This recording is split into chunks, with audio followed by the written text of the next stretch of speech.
Juan Diego Boto, bienvenido a La Hora Extra. Un placer estar aquí contigo. ¿Has apagado el móvil antes de esta entrevista? Aquí está. Es muy importante no solo ponerlo en vibración o en modo avión, sino apagarlo para que no interrumpa esta entrevista de 3 o 6 horas, no se sabe. Apagado. Apagado. ¿Os molestan mucho los móviles durante las funciones? Bueno, os molestan seguro, pero claro, hemos visto incluso actores interrumpiendo funciones de teatro porque suena un móvil. ¿Esto es algo cada vez más anecdótico o al revés? No, cada vez más frecuente, desgraciadamente. Sí, vale. Yo creo que el enganche a los teléfonos móviles hace que mucha gente, la simple idea de pasar 1 hora y media o 2 horas sin revisar, sin chequear, sin mirar, antes de empezar una función se le antoja insoportable. Es muy incómodo, creo que la gente no se hace una idea de lo incómodo que es para los actores en el escenario escuchar el ruido, que en un momento dado te saca completamente, pero el problema ya no es que te saque a ti como actor, que también, sino que eres consciente que en ese momento has perdido la atención de los espectadores. La atención de todos los espectadores se ha ido a ese móvil que está sonando. Lo mismo ocurre con las pantallas. Cuando alguien enciende una pantalla, no es solo que desde arriba del escenario veamos el brillo, es que todos los espectadores que están alrededor de ese espectador que mira su teléfono se acaban de distraer. Y hay momentos en una función que dices, si lo hubieras hecho 5 segundos antes o 5 segundos después, pero justo ahora, perder la atención del espectador justo en esa frase, justo en esa palabra, a veces que da mucha rabia. Hay algo que en un teatro todavía no pasa, pero que sí que vemos en los conciertos, y es que la gente va a disfrutar del espectáculo para levantar y verlo a través de una pantalla pequeña. ¿Qué sentido tiene? Bueno, eso merece una reflexión más grande, ¿no? Creo que hay algo que tiene que ver con una suerte de mercantilización del placer, donde no es tan importante disfrutar del hecho en sí, sino poder contar que lo has disfrutado o mostrar que lo has disfrutado, ¿no? Es casi más importante, es como las vacaciones, es más importante poder mostrar a los amigos que has estado allí que el hecho de disfrutar que has estado allí. Por si no lo saben, hay un hilo secreto que une nuestros móviles, nuestros bolsos, nuestros ordenadores o visitas al supermercado con los miles de Marco Polos que cruzan el estrecho cada año. Móviles apagados. Juan Diego, ¿podemos empezar? Hola. Ground control to Major Tom. Ground control to Major Tom. Take your protein pills and put your helmet on. 14.4 se estrena esta próxima semana en Naves del Matadero, en El Español. 14,4 kilómetros es lo que separa el faro de Punta Alcázar en Tarifa del faro de Punta Cires entre Tánger y Ceuta. Una obra escrita por Juan Diego Boto, por Sergio Peris Mencheta, que dirige, y por Ahmed Younousi, que la interpreta. Es la historia de muchos, pero es la historia de Ahmed en particular. ¿Cuándo os conocisteis? ¿Cómo os conocisteis? ¿De dónde surge este proyecto? Este proyecto es, sin lugar a dudas, un empeño de Sergio. Sergio coincidió hace muchos años en un cortometraje con Ahmed. Ahmed vino de casualidad, fue de casualidad a ese cortometraje. El protagonista falló y alguien conocía a Ahmed y Ahmed se acercó para allá. Él iba como asesor, porque era un cortometraje sobre niños que habían cruzado el estrecho siendo menores de edad, y terminó siendo el protagonista del corto. Sergio quedó fascinado con su historia, quedó fascinado con la historia de su vida y con la propia personalidad de Ahmed, y le dijo, algún día haremos una obra de teatro con la historia de tu vida. A mí me lo presentó, yo se lo comenté a mi madre, que había un chaval que en estas circunstancias que quería ser actor. Fue a la escuela de mi madre, estuvo becado los 4 años de la carrera y bueno, tuvo su vida. Y Sergio cada X me iba diciendo, tenemos que escribir la historia de Ahmed, tienes que escribir la historia de Ahmed. Y bueno, finalmente pues dijimos, tiene que ser ahora y tiene que ser ya. Así que nada, me senté con Ahmed, estuvimos charlando sobre su vida, tratando de tener el mayor número de detalles posibles, y escribí el primer borrador sobre la historia de la vida de Ahmed. Y la función es, como dices, fundamentalmente la historia de la vida de Ahmed, contextualizada dentro de la historia de muchos otros y contextualizada dentro de la historia de los viajes de ida y vuelta entre el norte y el sur, entre Europa y África, que lo que viaja no siempre son solamente las personas, también viajan los materiales, ¿no? Esto que señalabas al principio, que es un poco el principio de la función. Hay una fina línea entre los móviles que suenan en una función y los motivos por los que una persona tiene que salir de África y venir a Europa, ¿no? Hay un hecho que a mí me gusta señalar, y si me pongo, como yo creo que esto lo puedes editar, lo quitas. Si me pongo muy pesado, lo quitas. Pero que me pareció muy, muy representativo, y es que en el siglo XX Europa y el mundo crece, el norte del mundo crece sobre la industria del automóvil, ¿no? El automóvil es el gran fenómeno que hace crecer la industria del mundo, es el gran símbolo del progreso. Y la industria del automóvil se sustenta en parte sobre el caucho que fabricaban los neumáticos, que procede del Congo y procede de trabajo esclavo de Leopoldo II de Bélgica, que era el dueño del Congo, él personalmente. Y ese bienestar del norte se sustentó en trabajo esclavo del sur.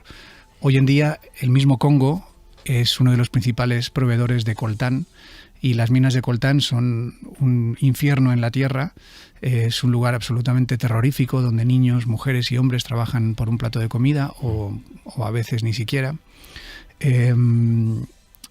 Y es vendido a grandes multinacionales, y nosotros disfrutamos del bienestar en el norte apoyado en esa ilusión de progreso que es una tablet, un móvil, un ordenador, que en su corazón late un abuso y una explotación del sur una vez más.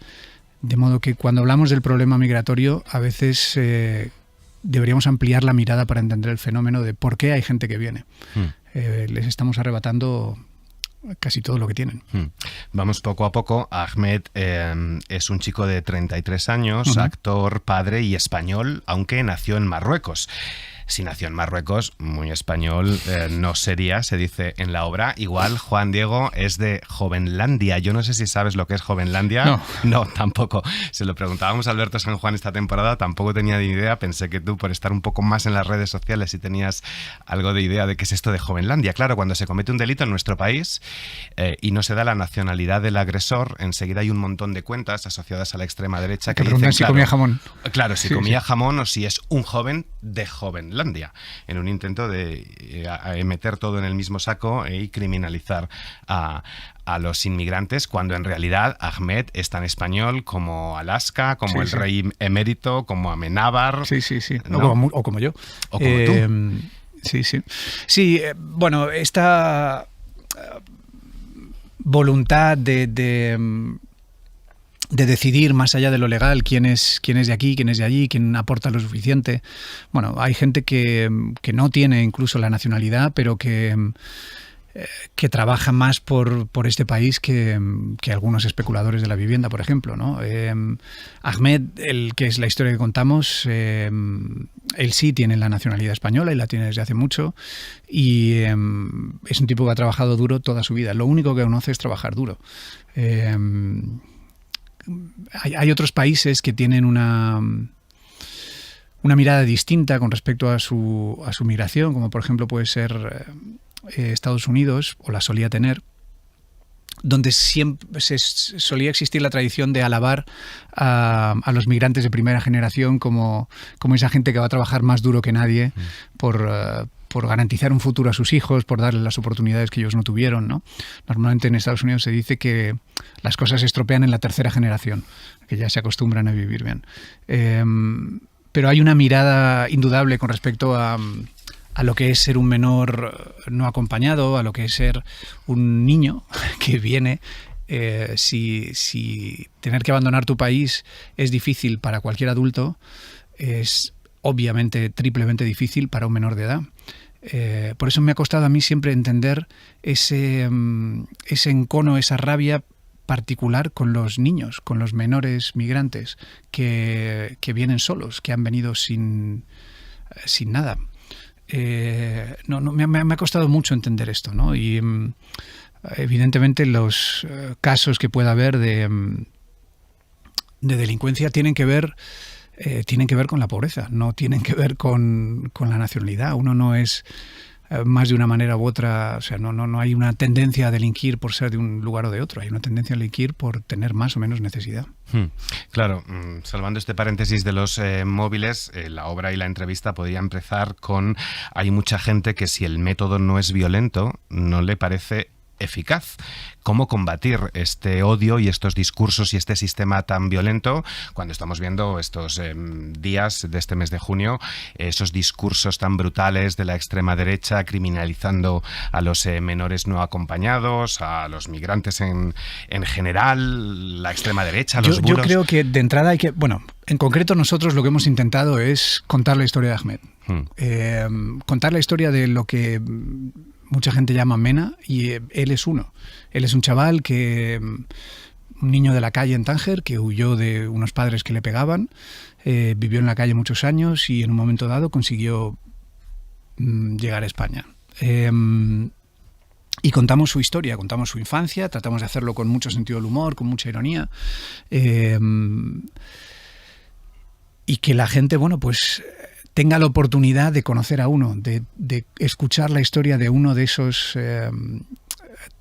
tantas veces mencionados menores de edad no acompañados, para que pueda conocer de primera mano una historia real y juzgar por sí mismos, ¿no? Creo que de entrada yo creo que lo que hay que hacer es negar la mayor con estos discursos de odio. No hay un problema de migración. El problema de la inmigración es que 5.000 personas se mueran en el estrecho en lo que llevamos de año. Ese es el problema de la inmigración.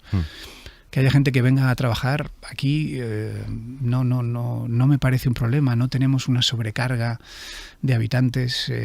Hay lugares donde todavía están muy despoblados, necesitamos muchos trabajos. Hay muchos trabajos que son durísimos y que hacen personas migrantes, y estoy pensando en el campo, estoy pensando en los cuidados, estoy pensando en la atención de los niños, estoy pensando en la atención de los ancianos, de las personas dependientes. Son trabajos muy duros que fundamentalmente los hacen personas que vienen de fuera, ¿no? Esta criminalización de la migración en un país donde España ha sido tan exportadora de personas, ¿no? Tanta gente que se ha ido a Alemania a buscar trabajo en el siglo pasado. Bueno, es evidente que la extrema derecha cabalga sobre el odio a los migrantes, pero creo que desde el arte podemos asomarnos a hacer una reflexión de decir, bueno, estás hablando de este ser humano en concreto, estás hablando de esta persona. ¿Qué te parece la vida de esta persona? Vamos a mostrarte cómo siente, cómo piensa, qué ha sufrido, qué ha vivido, y que te puedas formar una opinión habiendo conocido en concreto esta historia, ¿no?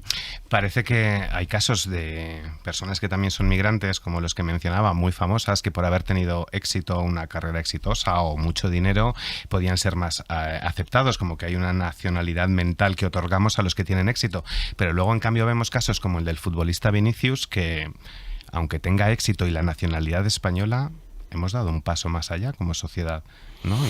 Sí, yo me acuerdo de aquella película Haz lo que debas, de Spike Lee, cuando el italiano y el afroamericano hablaban en la pizzería de quién era el mejor, ¿no? Y en un momento dado hablaban de, no me recuerdo quién era, si era Michael Jordan o Michael Jackson, y el italiano decía, bueno, pero no es negro. A ver, es negro, pero en su mentalidad no era negro. Y es verdad que tendemos cuando hablamos de gente que viene de fuera, no solemos pensar en la gente que tiene dinero, ¿no? Cuando hablamos de migrantes no pensamos en Ronaldo, no pensamos en Beckham, no pensamos en gente de fuera que ha vivido aquí, pero que no los solemos ver como migrantes. Migrantes es, uno piensa inmediatamente en gente más pobre. Sin embargo, cuando se va fomentando esa forma de mirar el mundo, claro, el racismo va calando. Ya no te conformas con odiar al pobre, ya simplemente el color de la piel empieza a ser un factor determinante para cómo juzgas a las personas. Y yo creo que por un lado cada vez tenemos una sociedad más multicultural y más rica, pero a la vez tenemos unos discursos cada vez más xenófobos. Ahmed, a sus 33 años, nos cuenta la historia de un niño, el niño que fue cuando cruza el estrecho, que junto con otros muchos niños, o como muchos otros niños, tiene sueños que van desde tener unas buenas zapatillas deportivas a ser millonario, ¿no? Y poder sacar también de la pobreza a sus padres. Al final son sueños y deseos compartidos a uno y a otro lado, ¿no? Al final atravesados por el dinero, el capital, somos todos igual de esclavos. Sí, o sea, vivimos en el mundo en el que vivimos y al final es un poco como el monólogo de Shylock en El mercader de Venecia. Si me pinchas sangro, si me haces cosquillas me río, y todas estas emociones y sentimientos los tenemos todos y son comunes a todos. ¿Con qué fantasea un chaval que todo el día está viendo turistas que vienen con hijos que son queridos por sus padres, y pues sueña con eso, con tener las zapatillas que tiene el chaval turista, con tener unos padres que le quieran así, con tener esos bienes, esas cosas, con vivir bien, y la fantasía de que, bueno, en Europa todo es lujo, todo es placer, todo es dinero, que las calles, bueno, pues el dinero sale a borbotones por las calles, y el propio Ahmed me contaba, decía, nosotros de pequeños pensábamos que era llegar allí, bueno, pues cualquier trabajo te daban muchísimo dinero y enseguida te volvías con un Mercedes. Todos pensábamos que íbamos a volver, en caso de 3-4 años volvías con un Mercedes. Claro, luego llegas aquí y la realidad es otra. A propósito, ya que lo mencionas, turistas grabando con sus cámaras de vídeo molonas la mediocridad. ¿Qué tipo de turismo estamos fomentando en un país que, si por algo se caracteriza, es por la fuerza de su turismo? Sí. Que no sé la calidad. Sí. Bueno, es lo que hablábamos al principio, ¿no? De esta obsesión por registrar el hecho más que por vivirlo, ¿no? Pero es parte de seña de identidad de nuestros tiempos, el tener un registro de todo y poder pensar que es casi más importante poder mostrarlo que poder vivirlo, poder recordarlo, ¿no? Es como cuando ves en los finales de curso, cuando vas a ver a los niños pequeños que hacen la función de fin de curso, y de repente ves un mar de cámaras, que dices, qué pena que este momento tan bonito lo hayas visto a través de la pantalla cuando a tu hijo lo tenías justo ahí y te lo has perdido. O sea, lo has grabado, pero te has perdido ver en 3D un momento tan bonito, ¿no? Creo que el turismo tiene un poco esto, ¿no? Y además tiene también esta cosa de pasear sin ver, ¿no? Yo me pregunto cuántas de las personas que fueron a Tánger y conocieron a Ahmed en aquel momento realmente vieron a Ahmed. ¿Padece Europa narcolepsia, quizás, por esta adicción a las pantallas o sobreinformación? Es decir, hemos olvidado lo que supuso el nazismo y hoy se vota a la extrema derecha en países que sufrieron mucho el nazismo, o el refugiado Aylan, por ejemplo, ese pequeñito muerto en una playa solo, que tanto impactó a Europa, que tanto prometía cambiar las cosas, y al final nos olvidamos rápido de todo. Lo mismo de Ucrania, de Palestina. Sí, desde luego en la función hablamos de Aylan, que bueno, no destripo mucho para la gente que lo vaya a ver, pero fue una imagen muy impactante y salieron muchas voces y muchos políticos y muchos representantes públicos a decir, esto tiene que significar un punto de inflexión, esto tiene que hacer despertar a Europa. Y parece que Europa no despertó. Se endurecieron poco después las leyes migratorias, se endurecieron las rutas, se dificultaron las rutas migratorias, se firmaron acuerdos con Turquía para mandar para allá a la gente, se aceptó el trato que Hungría estaba dando a las personas que venían refugiadas huyendo de una guerra, y hemos seguido, bueno, complicando la vida de los migrantes, hasta el punto de que hace no mucho, en una cumbre de la OTAN, la propia OTAN decía que la migración era bueno, pues parte de ese enemigo a batir, ¿no? La migración, que estamos hablando de gente pobre que viene del tercer mundo buscando una vida mejor, y que por otra parte es tal cual están las cosas y tal cual está la estructura del mundo, es simple y sencilla y llanamente inevitable. La migración ha existido desde que la humanidad se creó, desde que existe el ser humano existe la migración. Nosotros vivimos aquí porque en algún momento salimos de África caminar por el mundo y buscar espacios donde vivir como es raza humana. Y desde entonces los movimientos migratorios han existido siempre y van a seguir existiendo. Y más en un mundo tan interrelacionado y donde existe una relación tan desigual entre el norte y el sur. Eso no se va a detener. Lo que debería detenerse es la mirada de Europa y de Occidente en qué tipo de mundo estamos construyendo y sobre qué valores. El estrecho es un cementerio, como lo es el mar Mediterráneo. El estrecho también es un gran negocio y lo de menos son las personas. En la obra denunciáis también la corrupción que hay con este negocio de la migración, del propio Frontex, negocios oscuros con países como Libia que no respeta los derechos humanos. Lo comentabas antes también, esos datos que son reales del coltán o el Congo. Datos muy crudos. ¿Cuál es tu mirada sobre esta realidad y sobre el Mediterráneo? Y si esa mirada requiere también de humor, porque es una realidad muy indigerible, pero en cambio en la obra hay mucho humor que la atraviesa, ¿no? Sí, creo que es seña de identidad de los trabajos que hemos hecho Sergio y yo y de todo lo que escribo en teatro. Buscar siempre desde la ironía, desde el sentido del humor, tratar de abordar cuestiones que son complejas, ¿no? Ya el primer texto que hicimos Sergio y yo, Un trozo invisible de este mundo, abordaba el tema de la inmigración y era una función que tenía mucho sentido del humor. Esta no es menos, 14.4. Intentamos darle mucho sentido del humor. De hecho, yo me acuerdo la primera vez que me junté con Ahmed, lo primero que él me dijo es: yo lo que no quiero es dar pena. O sea, yo no quiero dar pena, no quiero que mi vida dé pena. Y ya me pareció un punto de partida maravilloso. Y que lo define como persona. O sea, no hagáis de esto el pobrecito niño, no. Y yo he intentado ser fiel a esa premisa todo el rato. Y bueno, construir un texto que se alejara de... Vamos a hablar de los pobres niños y con condescendencia y desde una mirada occidentalista. No, creo que tratamos de reírnos mucho, reírnos junto a Ahmed de su realidad, de cómo veía él las cosas, de cómo trató de sobrevivir, de cómo trató de salir adelante, e incluso de estas barbaridades que citamos, como es la relación de, Europa en el siglo XIX y siglo XX ha tenido más de un genocidio en África. Pues incluso esas barbaridades, no te digo que nos riamos de eso, pero bueno, las ponemos en contexto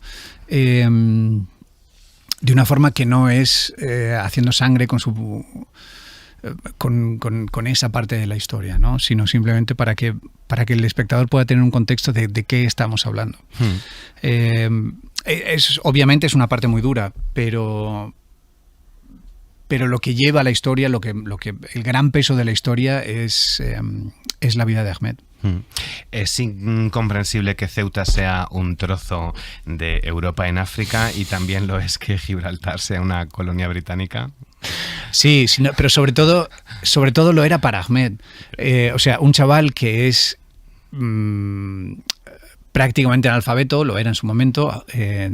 Aquí resultó que era un excelente estudiante. Empezó a ir al colegio en España y resultó que el muchacho era muy inteligente. Pero claro, para él era incomprensible que cruzando... O sea, él no tenía el mapa en la cabeza. Entonces le decían, no, cruzas allí y ya estás en Europa. Él no se configuraba un mapa que decía, vale, pues se ve que Europa empieza aquí, de alguna manera habré cruzado el estrecho sin darme cuenta. Para él en su cabeza era una cosa como mágica. O sea, que cruzando una frontera que la veías de aquí a allí, le decían, no, esto es África, pero aquello de allí que ves allí perfectamente, que está a 20 metros, eso ya es Europa. Desde luego, para el punto de vista de Ahmed, era ciencia ficción. Para nosotros, puede tener su cierta...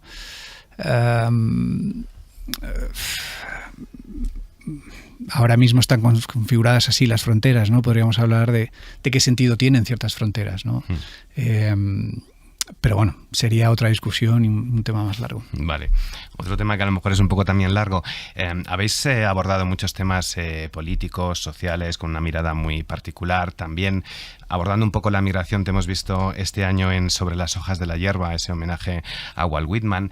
Nos decían, pongo dos ejemplos, Javier Gutiérrez y Secund de la Rosa este mes de junio, que echaban en falta un teatro y un cine más pegado a la actualidad política, a la realidad y que se enfanguen. En cambio tenemos a otros actores, actrices, dramaturgos como Victoria Abril o Ernesto Caballero, que han dicho este mes que en España no hay la libertad que había en los años 80, que hoy no se podría rodar Átame, o que hay una especie como de, no sé, lobby izquierdista y woke en la cultura, que tiene un discurso que lo monopoliza todo y que si eres de derechas o difieres, te censuran. ¿Cuál es la situación del teatro hoy? ¿Está suficientemente pegado a la realidad? ¿Hay diversidad? ¿Hay cancelación a quien opina diferente o tiene una línea de pensamiento más conservadora? Hay un sketch que se repite una y otra vez, ¿no? De Conservative Voices Are Being Silent, con la cara de ¿cómo se llamaba esta actriz que hacía de Phoebe en Friends? Por favor. ¿No? Que dices, las voces conservadoras están siendo silenciadas y aparece he dicho una y otra vez. En todas las entrevistas, en todos los periódicos, en todos los programas de televisión. Es la novela, el ensayo más comprado del año. Las voces conservadoras están siendo silenciadas. Y que en un programa de máxima audiencia, posiblemente en el programa de máxima audiencia de televisión, digan una y otra vez que las voces conservadoras están siendo silenciadas, no deja de resultar una ironía maravillosa. Pero el hecho cierto es que esta Feria del Libro ha habido, que yo sepa, 2 autores que han tenido que ir con guardaespaldas porque gente de extrema derecha amenazó con ir a pegarles. Esa es la realidad. Son autores de izquierdas que reciben amenazas de nazis, que tuvieron que tener protección de guardaespaldas y de policía para poder firmar sus libros. Esa es la realidad. No me consta que haya habido autores conservadores que hayan recibido amenazas de gente de izquierdas ni necesitado policía para tener que firmar sus libros. No me consta que haya humoristas conservadores que hayan visto cómo subía a alguien a pegarles en el escenario mientras estaban representando. Creo que la realidad es que los medios de forma mayoritaria son medios conservadores, los medios de comunicación de forma enormemente mayoritaria, y que su discurso no tiene ninguna dificultad para llegar a todos los rincones de España ahora mismo. Cualquiera puede expresarse en ese sentido. Lo que sí era más complicado era en los años 80, pues para una pareja homosexual caminar por la calle cogiéndose de la mano. Eso era complicado. Para 2 mujeres que se querían besarse en público era impensable en los años 80. Bueno, pues ha habido... si hablamos de violencia de género, ha habido enormes conquistas en los últimos años de ser conscientes de que hay cosas que son violencia contra las mujeres, que no son tolerables, que ya como sociedad no las toleramos. Pues para las mujeres la libertad de poder denunciar a sus maltratadores era mucho menor entonces que ahora. Creo que en general, en cuestiones sociales, desde luego, sin lugar a dudas, hay mucha más libertad hoy que podía haber en los años 80. Otra cosa es que esas voces conservadoras ahora reciban una crítica o existan medios donde se les puede criticar, se les puede decir o incluso boicotear, o bueno, pues existan redes sociales u otros medios donde donde esa gente pueda percibir y recibir una crítica que antes no recibía, ¿no? Pero indudablemente cuando tú te expresas desde programas de máxima audiencia y nadie te coarta, es evidente que tienes toda la libertad de expresión. Me resulta más preocupante que haya cómicos o que haya escritores que decidan no escribir ciertas cosas por miedo a que les vayan a pegar. No va a durar 3 o 6 horas la entrevista, voy a ir terminando. ¿Cómo es la puesta en escena? No sé si se puede desvelar cuánto dura o si os sentís también los creadores un poco presionados con ese déficit de atención que tiene el público normalmente y que cosas ya de más de 2 horas no aguanta. No te puedo decir cuánto dura porque no lo sé. O sea, ahora mismo yo cuando terminé de escribir el texto, que también voy a explicar, o sea, yo hice una primera versión que le pasé a Sergio. A partir de ahí él trabajó y ensayó con Ahmed, adaptó algunas cosas ya pensando en la puesta, me remitió otras y me dijo, ¿por qué no le das una vuelta a esto? A lo mejor aquí necesitamos esto me parece un poco largo, yo reescribí. Y luego en los ensayos hay cosas que el propio Ahmed ha ido diciendo, no, es que esto no era amarillo, era azul y esto era un carromato, entonces se ha ido terminando de ajustar. Cuando yo la primera versión dije, tiene más o menos las mismas páginas que Una noche sin luna, o sea que calculo 1 hora 40, que es un monólogo para un actor, pues es un reto. Ahora mismo debe estar ¿qué estamos? Con una semana de estrenar, debe estar en 1 hora 45 y en una semana estará en 1 hora 40. Eso, o sea, hace 10 días estaba en 1 hora 50 y es así, vas quitando... La primera vez que ensayas toda la pieza son 2 horas 10 y luego empiezas a bajar, no sabes cómo milagrosamente aquello empieza a reducirse. Dices, pero si antes me llevaba todo este tiempo, y de repente dices, vas pillando ritmo y lo que eran 2 horas 10 se convierte en 1 hora 40. Pues más o menos era 1 hora 40. Ha sido muy bonito. Creo que es importante señalar, porque imagino que muchos espectadores lo sabrán o se lo preguntarán, esta obra no ha sido para nada normal en el proceso, porque mucha gente imagino lo sabrá. Sergio tuvo una enfermedad, él tuvo una suerte de leucemia y iba a venir a España a ensayar, pero no pudo porque está ingresado en un hospital en Los Ángeles. Y el proceso de ensayos ha sido muy peculiar. Yo hablé con Sergio y con Nuria, con su productora, y les dije, suspendamos, o sea, tenemos que suspender. Y Sergio tomó la decisión de seguir. Dijo, es ahora mismo lo único que me hace no pensar en la enfermedad todo el rato y me hace bien. Así que bueno, todos dijimos, si a él le hace bien, pues lo que Sergio diga. Entonces se creó todo un sistema donde en la sala de ensayos hay unas cámaras, el actor se pone un micro, hay unos altavoces y Sergio va viendo ese ensayo online y desde su casa y después desde el hospital, y a veces desde el hospital con el gotero y de la quimio viendo los ensayos y con el microfonito diciendo, no, espera, vuelve a empezar. Horas y horas de ensayos con Ahmed, explicándole, corrigiéndole, dirigiéndole con el equipo de vestuario, de escenografía. El trabajo que ha hecho Sergio es... como siempre, estéticamente maravilloso, estéticamente hermoso, muy al servicio de la historia, muy teniendo en cuenta al espectador, que el espectador pueda seguir la historia, que se entretenga, que sea divertida, que tenga sentido del humor, que sea un espectáculo visual en todos los sentidos. Y el esfuerzo que ha hecho todo su equipo por estar a la altura del esfuerzo que Sergio estaba poniendo ha sido emocionante de ver, realmente emocionante de ver. Yo no sé si he visto una cosa igual en mi vida. Y la imagen realmente es muy impresionante. O sea, de ver a una persona, además un amigo que quieres, con el gotero de la quimio, mirando la pantalla y diciendo, no, vamos a hacerlo así, de esta manera, y vamos a volver a empezar, tenéis que poner este sonido un poco antes y esta música aquí. Bueno, creo que a Sergio es verdad que le ha hecho bien, y para todos ha sido una lección de amor al oficio, de amor al teatro, de amor a esto que hacemos. Y más allá de lo que el espectador se pueda llevar y de la reflexión que el espectador se pueda llevar sobre lo que es un menor no acompañado, sobre lo que es un MENA, una reflexión sobre la naturaleza del ser humano y sobre el fenómeno migratorio, hay un plus que tiene que ver con el amor a contar historias, con el amor a transmitir historias, que en algún lugar de la función tiene que haber quedado impregnado. Con Almodóvar, ¿qué tal? Muy bien. ¿Has rodado con Julián y con Tilda o no? Yo solo con Tilda. Yo solo con Tilda, sí. Bien, muy bien.